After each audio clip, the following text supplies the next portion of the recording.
First at 9. This is Derana 24/7. Sri Lanka and India decide to release all fishermen in custody. Bandula warned by Commission of Inquiry on bonds. 21 teenagers killed in Guatemala fire. And Sri Lanka take first innings lead of 182.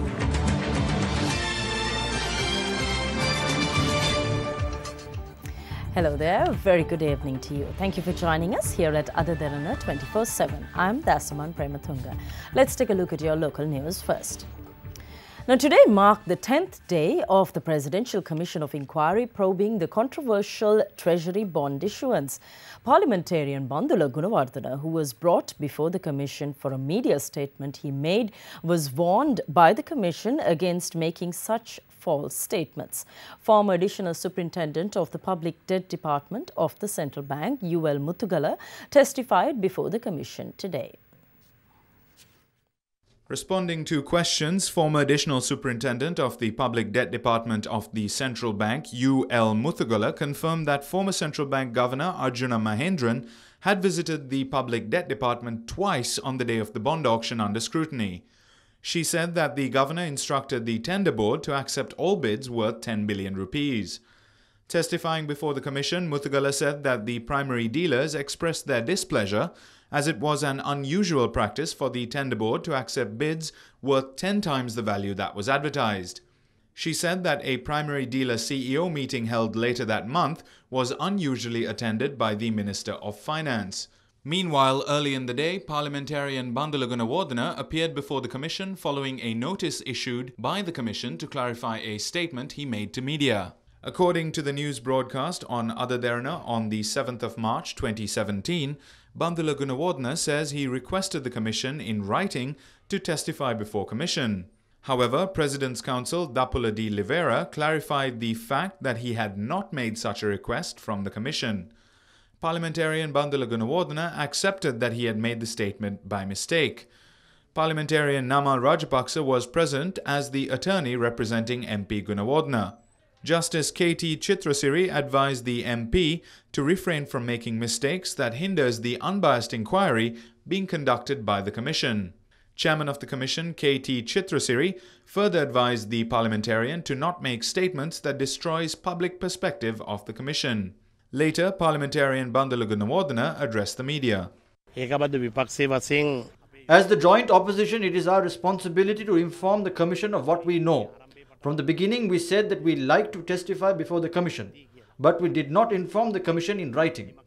We were able to make the request only yesterday with 26 signatures of parliamentarians. We requested that give much as possible opportunity for the joint opposition MPs to come and give evidence, but we do understand that the time constraint, the Commission is due to submit the report on the 27th of April. So then the Commission was very kind enough to summon some of us, especially the two members, at least one of the members who represent the COPE. Now, with a view to diffuse tensions, Sri Lanka and India have agreed to release fishermen in each other's custody 2 days after an alleged shooting that left one Indian fisherman dead and another injured. The Fisheries and Aquatic Resources Development Ministry said in a statement that the Sri Lankan government will release 85 Indian fishermen upon a directive made by Prime Minister Ranil Wickremesinghe.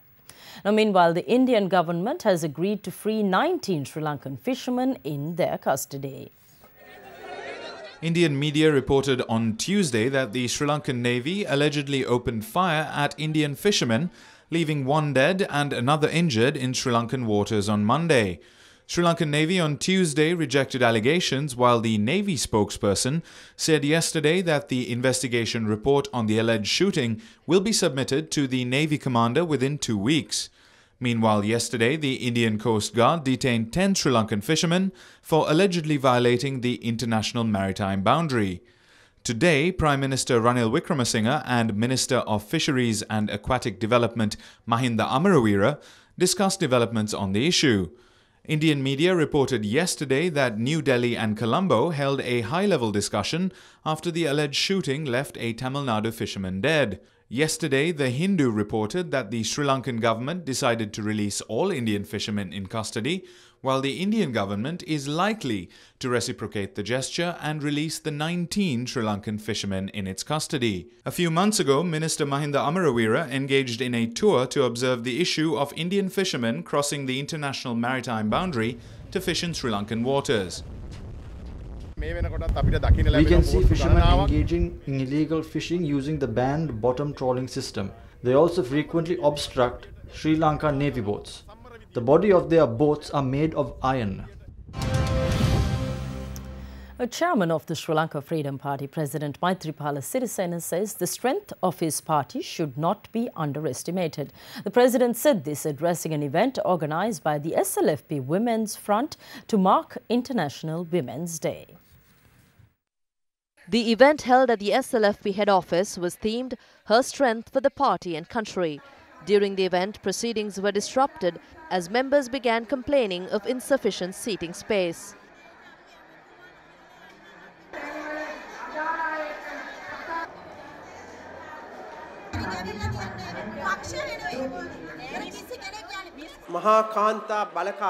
A large number of women have gathered here today.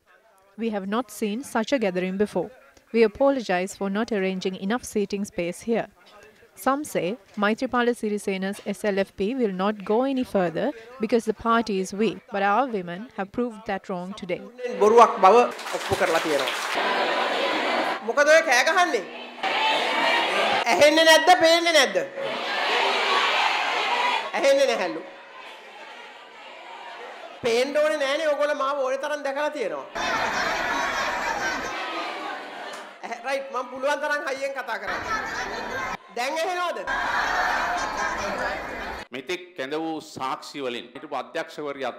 Out of all who were summoned to testify at the Presidential Commission probing the bond issue, a former female director was the one who gave the most important and honest testimony yet. She said that she was forced by senior officials to take certain decisions. That proves the honesty of women. Nobody knows how many female supporters we have. Therefore, never underestimate the strength of the SLFP.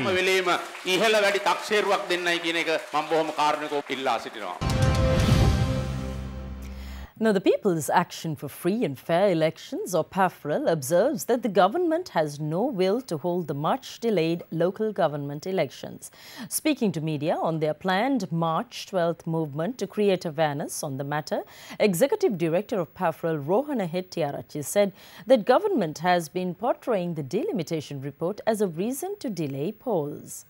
We have filed a case at the Supreme Court asking the minister to gazette the delimitation report. And we realized that they have promised to the court and also they have submitted the delimitation report, but it has not published so far. But in addition, there are 57 technical issues also identified by earlier in the elections department. Now it's almost 4 years has gone. Up to now, the ministry has not able to complete these technical issues, but we hope that within the next few months period, they will fulfill the requirement.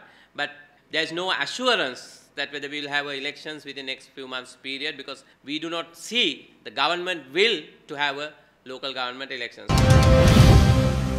The joint opposition says that a plan is being carried out within Parliament to expel their members. The joint opposition had called for a media briefing at the parliamentary premises today to express their views regarding the suspension of MP Dinesh Gunawardena from parliamentary sittings for a week. However, as joint opposition members were not granted permission, they held the media briefing at the car park outside the parliamentary premises. Parliamentarian Dinesh Gunawardena was the only one who had permission to participate in the party leaders' meeting. Only he had permission to make a statement on our behalf. Only he had permission to engage in committee stage activities. Only he had the permission to speak on behalf of a member of parliament. By suspending him from parliamentary sessions for a week, the speaker has nullified the joint opposition's powers within parliament.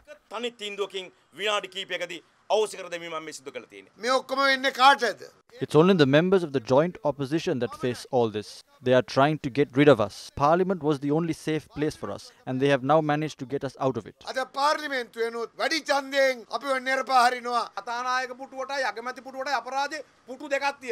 It's in vain that they have two separate chairs for the Speaker and Prime Minister. One person can do all of this. When somebody asks a question from the Speaker, he turns to the Prime Minister. And if the Prime Minister says yes, the Speaker would go ahead with it. And if the Prime Minister says no, then everything will be stopped. Unfortunately, for the first time in this country, the Speaker is carrying out a contract of the Prime Minister Ranil Wickremesinghe. Minister of Law and Order Sagala Ratnayaka says the government's campaign to eradicate drugs from Sri Lanka will be strengthened once the proposed new laws are implemented. Minister Ratnayaka was speaking at the launch of the 2016 annual report of the International Narcotic Control Board in Colombo today. The INCB annual report contains an analysis of the global drug control situation while drawing attention to weaknesses in national and international drug control. We are determined to eradicate drugs in Sri Lanka. We are going to bring in an Organised Crimes Act, and drugs will play a major role there. The quantities that transit are far greater than the quantities that come into Sri Lanka for distribution. We've just started the Organised Crimes Division in the police that will fight even the distribution of drugs. A 20-year-old suspect accused of the murders of 7-year-old Chaturya Himanjali and a 45-year-old man in Derana was arrested by police today. The suspect was captured while attempting to evade police in the Sripada Forest Reserve. The suspect was remanded until the 20th of March after he was produced before the Avisavella Magistrates Court today. There were 12 special police forces deployed in search of the suspect, who was located and arrested at about 3 a.m. in Maliboda, Deranyagala. The murder of a man and 7-year-old girl was reported on Monday night in Magala, which is situated 28 kilometers from Deranyagala.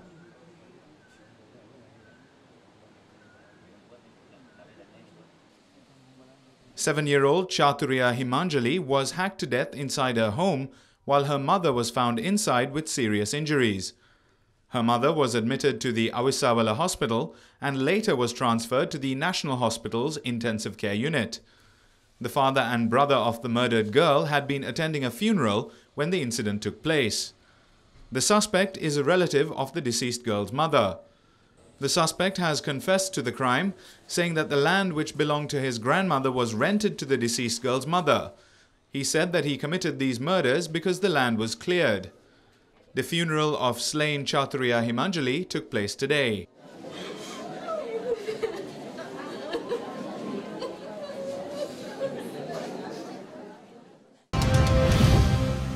We go in for a break now. We'll be back with more news.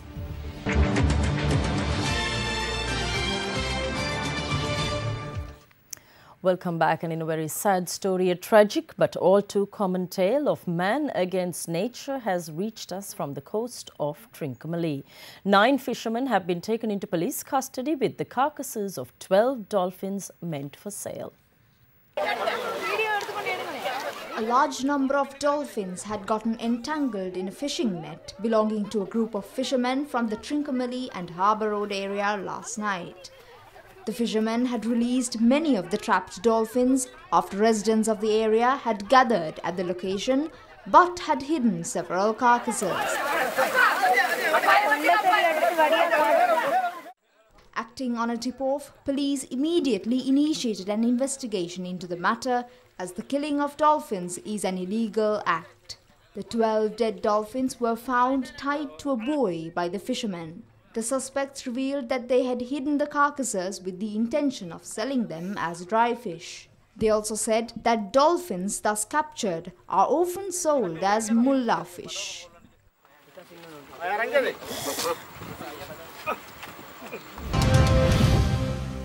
Now, last week, Ada Derana brought you a story concerning a hospital in Dambulla that covertly forced mothers just after delivery to ingest birth control capsules as a part of hospital procedure. Now, it was reported yesterday that a doctor from this hospital lodged a police complaint against our reporter. Following the news report, the public health inspector in the area was asked to investigate the situation by the Central Province Minister of Health, BSB Yalegama. However, today the Adadirana reporter covering this story, Kanchana Kumara Aryadasa, was called by police to make a statement as a doctor from the hospital has lodged a complaint against him. I reported the information I received. I asked the doctor at the Dambul hospital not to pursue journalists because it was the mothers and fathers who informed me of this situation.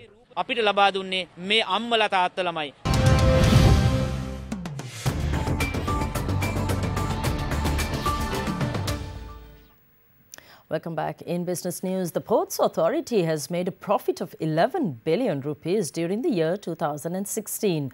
Addressing the media, Minister of Ports and Shipping Arjuna Ranatunga said profits were made due to efforts exerted in reducing corruption within the Ports Authority. We earned income amounting to 44,000 million rupees in 2016. Out of this, the Ports Authority has gained a profit of 11 billion rupees via all ports. We were successful even after making payments for allowances, salary increments to workers. We did this without cutting down on any of those. Corruption has reduced. When we took over the Ports Authority, our ports were in the 29th position of Best Ports ranking. But now we have been upgraded to the 23rd position in the rankings. The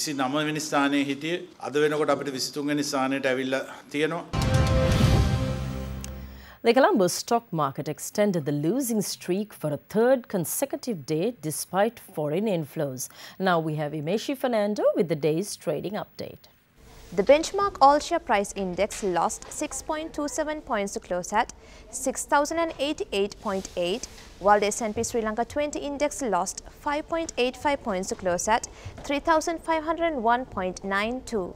The turnover was 875.55 million rupees with 18.5 million shares changing hands. Top 5 gainers of the day were Lucky Lanka, Non-Voting, Amana Takaful, Central Investments and Finance, Adam Capital and Amana Life.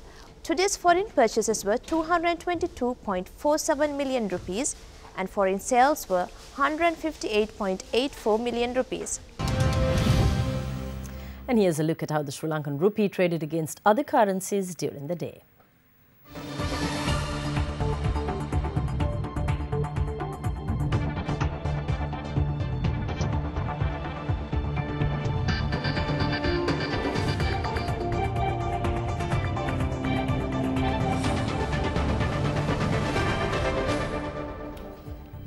We take a short break. Stay with us. We have more news coming up.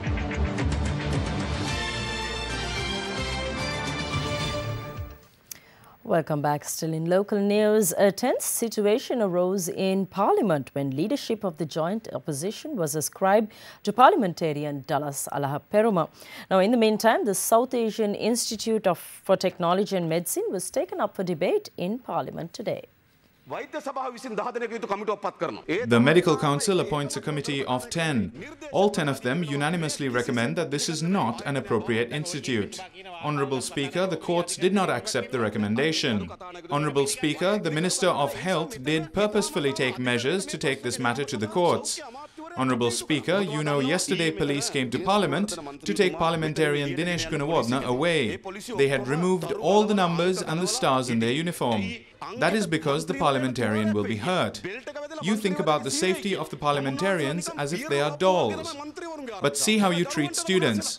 You disperse tear gas, rubber bullets, make them admit to hospitals and arrest them. The former Member of Parliament and the other person who accepted the SAITM shooting are not accepted by police. You give him protection. Except for Cuba and North Korea, there are private universities and medical colleges all over the world. None engage in protest like in Sri Lanka. Although you shout now, the former president gave 10 scholarships. Now he says this is not legal. It's shameful. If you talk about the UNP, we introduced free education. The United National Party was formed in 1946, but free education was introduced in 1945. How about that? This is a request made on behalf of MP Dinesh Gunawardena, who has agreed to appoint MP Dallas Alaha-Peruma as the leader of the joint opposition until MP Gunawardena's suspension is over. No one can ask a question on behalf of his party leader. They should ask their party leader, President Maithripala Sirisena. He returned to Sri Lanka last night, so go and phone him. Get a letter. Why go round in circles?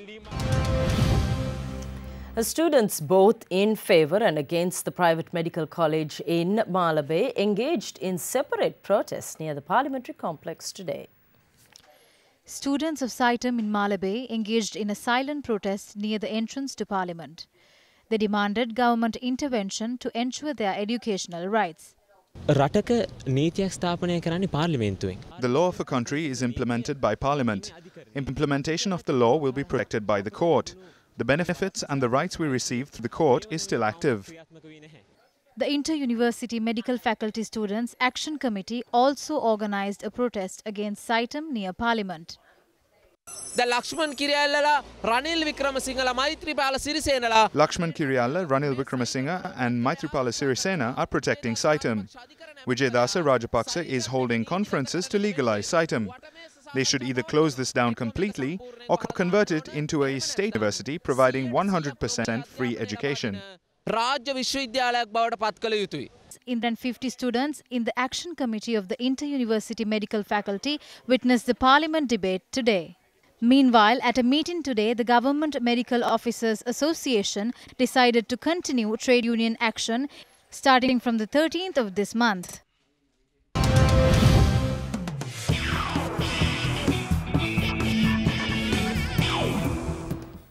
And in our sports news, it's cricket all the way in First International Cricket. Despite starting the third day of the first test at 133 for 2, Bangladesh lost wickets at crucial times and were bowled out for 312. The last session was lost to rain, so Sri Lanka will begin their second innings tomorrow with a 182-run lead. Samya Sarkar holed out at fine leg for 71 early in the day after his hard work yesterday, and Shakib Al Hassan followed soon after for a quick 23. Mahmudullah was bowled by Kumara, and Herath picked up his first wicket of the day to leave Bangladesh reeling at 196 for 6. Mehdi Hassan joined Mushfiqur Rahim in a much-needed 106-run stand for the 7th wicket that put the brakes on Sri Lanka's ascendancy. Dilruwan Pereira proved decisive in just his third over of the day, breaking the stand and dismissing Taskin Ahmed in consecutive balls. As rain clouds loomed over Galle, Bangladesh lost their last 2 wickets in quick succession before play was halted for the day. He hasn't... Oh, he's done a Russell Arnold. He talked about this today and it's gone up... Moving on to school cricket, the oldest cricket encounter in the history of school cricket all over the world, the Royal Thomaian Big Match began at the SSC today. This is the 138th Battle of the Blues, with the tally even at 34 victories apiece. St Thomas's College won the toss and elected to field.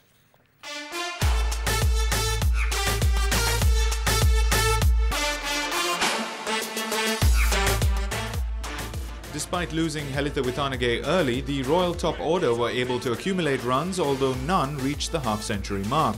Second drop Ganit Sandeepa eventually ran out of support to finish unbeaten on 42, with Royal being bowled out for 255. Thomaian Kalina Pereira was the pick of the bowlers with 5 wickets for 45.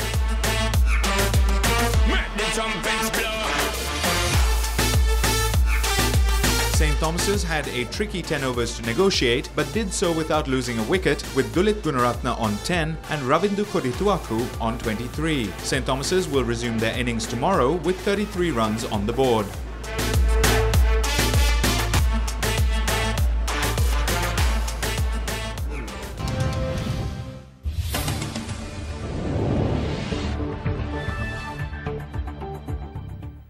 In international news, the Central American state of Guatemala declares 3 days of national mourning after a blaze swept through a children's care home, killing at least 21 teenage girls. The fire had ripped through the shelter in minutes, leaving at least 40 residents injured and some in critical condition. Police say that a group of resident youths started the blaze by setting fire to mattresses after a riot broke out in the children's care home. According to local media reports, the riot had erupted due to alleged sexual abuse by staff and poor conditions at the heavily overcrowded shelter. The government-run home held children up to the age of 18 who had been abused or abandoned. However, it had also functioned as a juvenile detention center, taking in adolescents involved in criminal cases and housing victims and delinquents together. US officials dismissed China's call for a deal with North Korea that would halt its nuclear program in exchange for suspending US military activity in the region. Now, speaking to media, US State Department spokesman Mark Toner said that it was North Korea that should take action. China asked the United States yesterday to stop its military drills and the installation of the Terminal High Altitude Area Defense System in South Korea, even as North Korea defied US sanctions by launching 4 ballistic missiles on Monday. Look, we remain open to dialogue, but, and I'll be very clear about this, the onus is on North Korea to take meaningful actions toward denuclearization and refrain from provocations. Meanwhile, following a UN Security Council meeting, the US ambassador to the United Nations, Nikki Haley, stated that North Korea was not being rational. We are not going to leave South Korea standing there with the threat of North Korea facing them and not help. We are not dealing with a rational person. The CIA's methods of spying are the focus of WikiLeaks' latest revelation involving high-tech phones and televisions. It published a trove of reportedly internal documents of the U.S. Central Intelligence Agency this week, which included CIA's surveillance techniques. The CIA and the FBI have launched a criminal investigation into how the documents came into WikiLeaks' possession, with the organization itself claiming that they received the documents via a former US government hacker. They revealed that almost the entire battery of cyber weapons used for surveillance had been stolen. The CIA, FBI, and the White House have declined to comment on the authenticity of the released documents. Several technology giants also stated that they are looking into the matter, as the leak details how several models of smartphones and televisions can be used for surveillance. Take a short break now. Your weather forecast is coming up.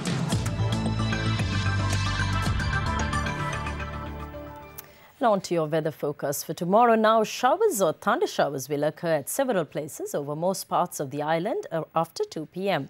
There is a high possibility for thunderstorms to occur over the southern, Sabaragamu, western and Uva provinces. There may be temporary localized strong winds during thunder showers. The general public is kindly requested to take adequate precautions to minimize damages caused by lightning activity.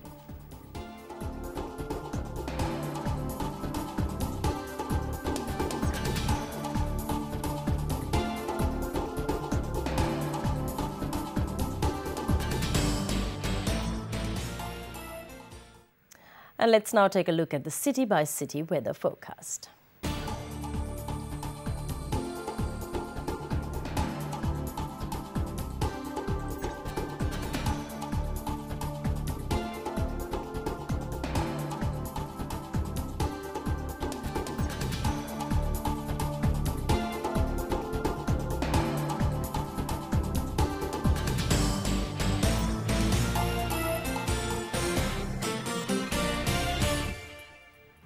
Well, that's it on your main news tonight. For the latest in local, international, business, sports, weather or entertainment news, log on to www.otherderana.lk.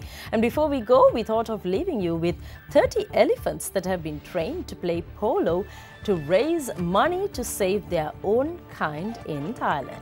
Do enjoy. Good night.